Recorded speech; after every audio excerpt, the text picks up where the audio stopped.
Alright guys, in today's video we have more PlayStation 5 and Xbox Series X news and info to go over and discuss. If you could do me a big favor before we go any further, if you do end up enjoying the video or finding it informative, make sure you hit that like button. It really helps the videos out more than you know.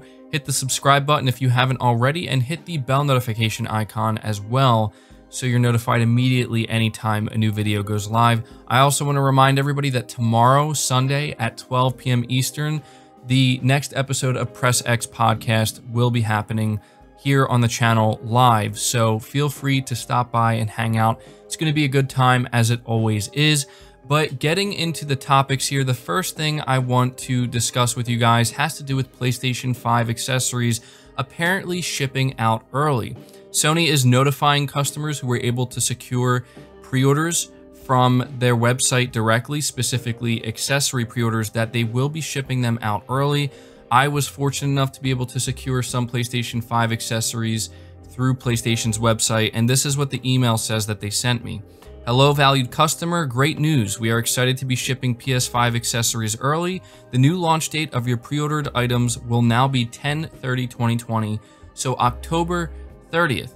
Now, the big question everybody's left with is this only going to be done directly through PlayStation's website, or is this going to extend to all other retailers? It's worth noting that Target has since updated their accessory release dates to October 30th as well. And we also have Simply Games from the UK listing their accessories as launching on November 12th, which is 1 week before the console actually launches on November 19th. Now, as of the time of this recording, there is no word from Amazon or Walmart or Best Buy or GameStop, so I would encourage everybody to kind of keep your eyes peeled to see if we are going to get that update from them. If we do, I imagine it will be very soon, so be on the lookout for that. But because I was fortunate enough to be able to secure some of my accessory pre-orders directly from PlayStation's website, that means I guess I should anticipate I will receive them a little bit early, almost 2 weeks early. And so as a content creator specifically focused on the next-gen consoles, I'm sure there will be some interesting content I can make. It's going to be kind of strange to have those accessories without the console. There's obviously not much I can do with them, but still, I think it's pretty interesting nonetheless. But moving on from that, we're talking a little bit more about the PlayStation 5's UI. And it says here, Sony Interactive Entertainment's Senior Vice President of Platform and Planning Management, Hideaki Nishino, has said that the PlayStation 5's user interface is designed to encourage users to become more engaged with the video games that they're playing. In an interview with Eurogamer, Nishino said that although the company cares about the UI's beauty, it wants to make sure that the customer can fully utilize their time for engaging with the game. And so I'm going to read you a direct quote. It is translated, so it's a little messy, but overall I think it conveys pretty well what he's trying to say. So this is what he said. There was a conversation with developers and creators. They sometimes feel kind of sad because now the game scope is huge and the game world is huge, and people may not see the whole picture of the game. So how we can bring them more into the games? I know there is a menu system and a scene system in the game that can show the customer the various options in the game. However, it should be a really, really great moment. With the cards, you see the options, what you could enjoy. And with challenges in the dynamic update, they kind of force me back into the gameplay. It's a really great experience having the user more engaged with the game. The system is there to support great play and great time. I speak to my team. It's like a theater setting. It's there to energize all of the actors on the stage to perform at their best, and you should not notice what's going on behind the scenes. So as I said, the translation was a little bit rough there, but overall it's interesting to me because you can very clearly tell what Sony's goal was with this user experience, and that's what they're calling it. They're calling it a UX, not a UI, and I think that's actually more appropriate because the UI is integrated so deeply into the gameplay experience that it's almost not a separate thing. It's kind of intertwined, and I think that's really what I like most about Sony's approach with the PlayStation 5 UI. And as he said here, they did go and talk to developers and get some feedback from developers, which I also find interesting because that's not something we normally think about. Like, what would a developer want out of a UI? What's something that they would come up with, like a feature that they would like to see?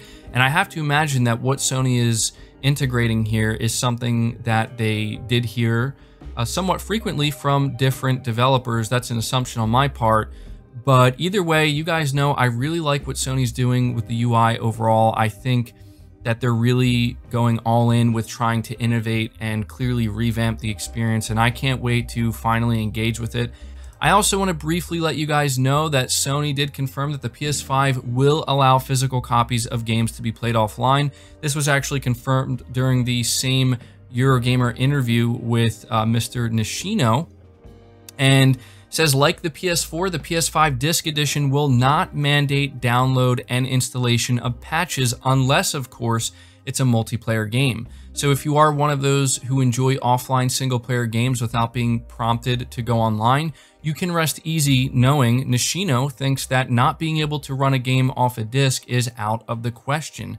While this is good news, it is worth noting that Nishino is only talking about the hardware manufacturer's requirements. Sony believes in leaving certain decisions up to game developers, and there are studios that require users to have a persistent internet connection even when playing a single-player game. Most recently, the developer behind PS5 console exclusive Godfall announced that players will need to be online even when playing solo. It drew a lot of ire, but this practice is nothing new. That said, Sony's official stance on the matter is good news for us. So it is important to understand the difference that Sony is giving developers freedom. They are not mandating this, but from Sony's stance, this is something that they do still believe in. And I know that there are a lot of people who are going to care very much about that. So at the very least, you know that you're not going to have to worry about Sony's first-party single-player games.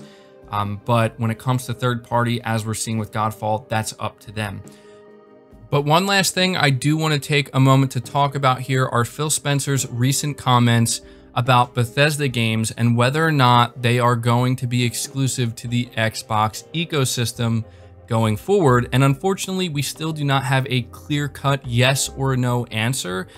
But what Phil Spencer says here is definitely interesting and can still be taken multiple ways, but I still think it's relevant nonetheless, and I just wanted to give my thoughts on it because it has certainly created quite the conversation. So this was actually done in an interview with Kotaku, and Phil Spencer was asked this question: is it possible to recoup a $7.5 billion investment if you don't sell Elder Scrolls 6 on the PlayStation? Phil Spencer quickly replied, yes, and then he paused, and then this is what he said: I don't want to be flip about that. This deal was not done to take games away from another player base like that.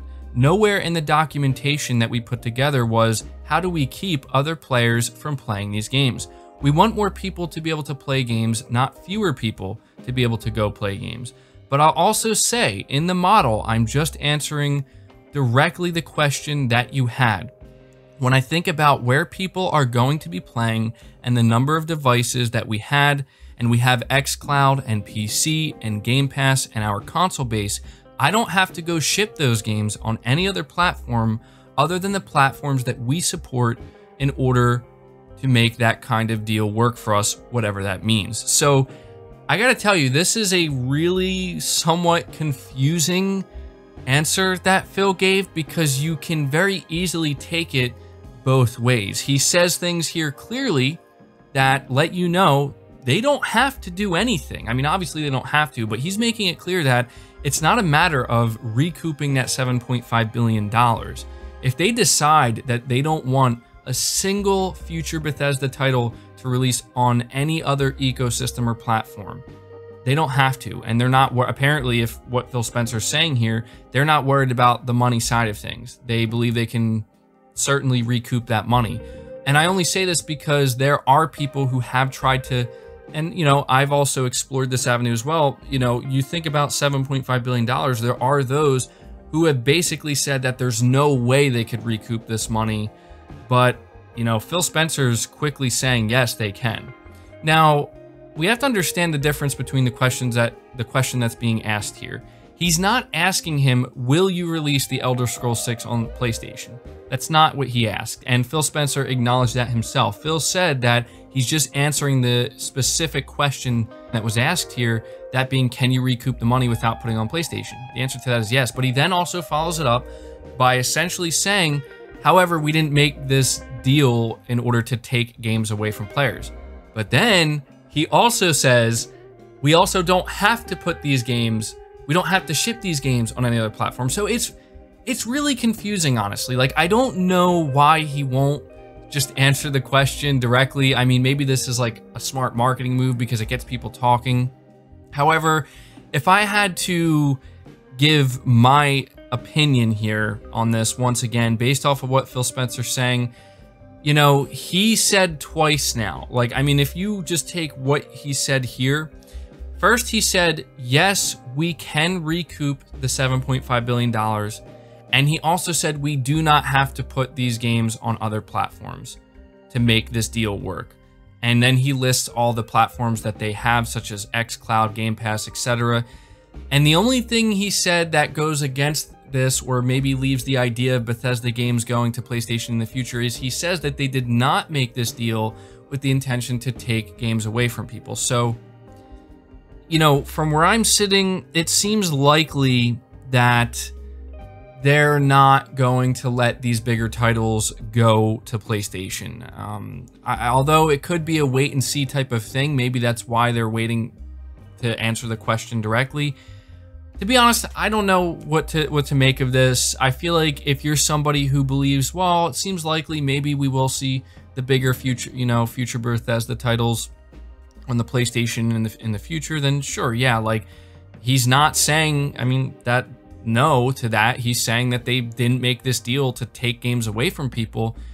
But if you're also somebody who looks at the other side of the quote here and says, well, he's clearly saying that they don't have to do anything and they don't have to ship their games on their platforms, well, I don't know. It's kind of confusing, honestly. So I'm going to be interested to see what you guys have to say about this in the comments. How do you take Phil Spencer's reply here? Do you think he's leaning more towards, no, they're going to be exclusive to the ecosystem? Or do you think he's leaning more towards, no, these games are going to remain multi-platform? Let me know down below. That's going to do it for the video, guys. Again, if you did enjoy it, leave it a like. Subscribe to the channel if you're new and haven't already. Hit the bell notification icon so you never miss an upload. And feel free to share this video out on top of all that. But until next time, guys, take care.